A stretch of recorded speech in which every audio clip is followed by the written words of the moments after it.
In my previous videos, I presented undeniable evidence of life after death and explained where we go afterward.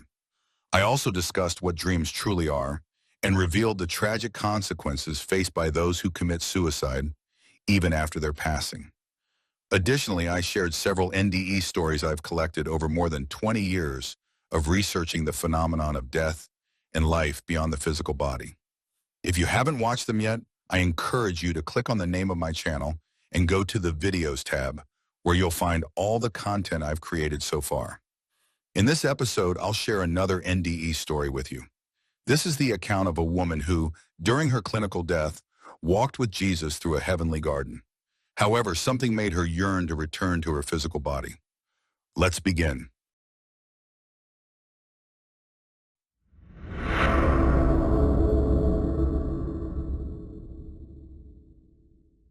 I had a near-death experience after I had been involved in a near-fatal auto accident, resulting in head trauma, which caused me to stop breathing, necessitating the use of a ventilator and an accompanying coma. Since coming out of my coma, I've had vivid remembrances of my near-death experience, the time I was on the other side in a heavenly realm. I remember there was a bright mist permeating everything. The light was everywhere. It even passed through me. I can remember looking at my hand, and the light passed through it. I could see my hand was transparent, but this did not surprise me. As I walked with this heavenly personage, his countenance shone with such a brightness I can't describe. I knew this heavenly personage was Jesus. He didn't say who he was. I just knew. I remember walking with him, but we weren't walking in the physical sense. The best way I can describe it was that we were floating a bare space above the ground.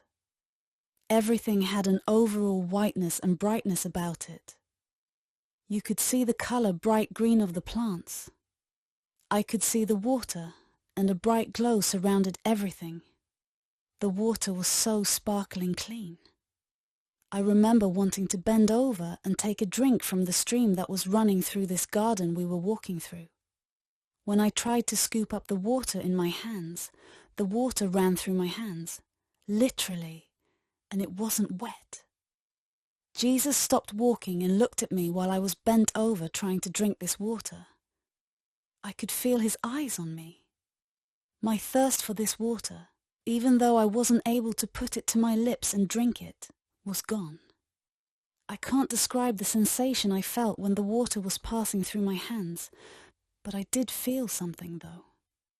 I felt this overwhelming desire to experience everything about this garden.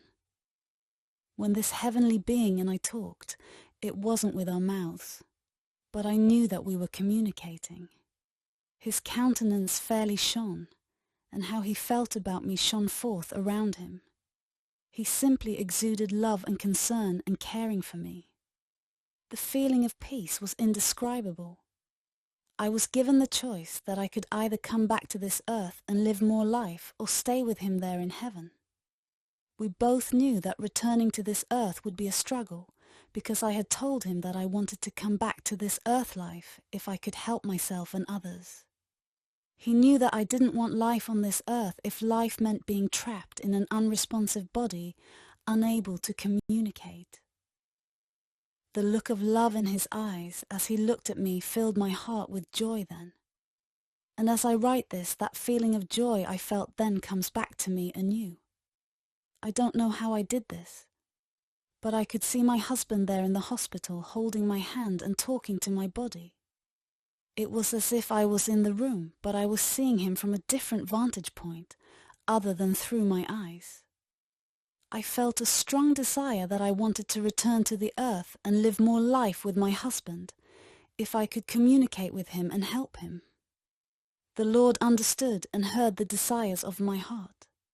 The next thing I remember was trapped in my body, while others cared for my physical needs. I remember that I could tell what the nurses were thinking by how they touched me. I knew if they thought I was going to live or not through their touch. I knew if they thought they were caring for a dead person whose spirit wasn't there. I remember trying to scream out, "Look, I'm alive! I am going to live!" I relaxed and trusted the person much more if I knew that they knew I was there in my body, and that they believed I had a chance to live.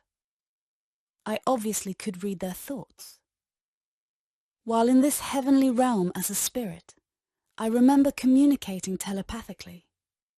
I'm frustrated when other people can't read my thought, or I can't read their thoughts. Speaking through my mouth is so physical, and difficult, I might add.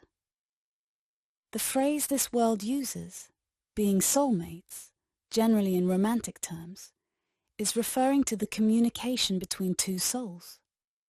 This may sound unbelievable to some, even mystical to those who haven't experienced this spirit-to-spirit communication.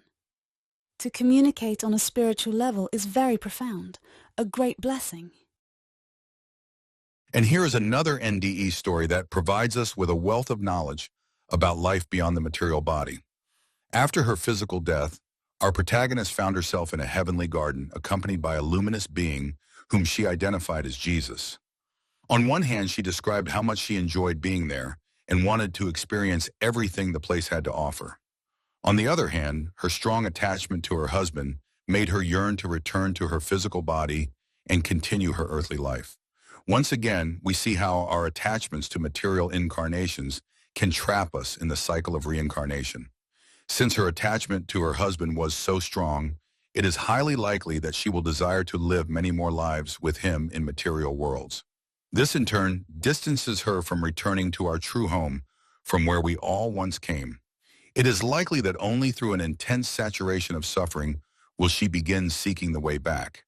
And she cannot be denied this, as each of us has free will and can spend as much time in the world of suffering as we choose. However, for those who wish to return to the true home, I have created my publication. In it, I have compiled all the knowledge about the reality surrounding us and life beyond the material body that I have gathered over 20 years of research and personal experience. You can find a link to it in the description below this video. That's all for today. Thank you for being here, and see you next time.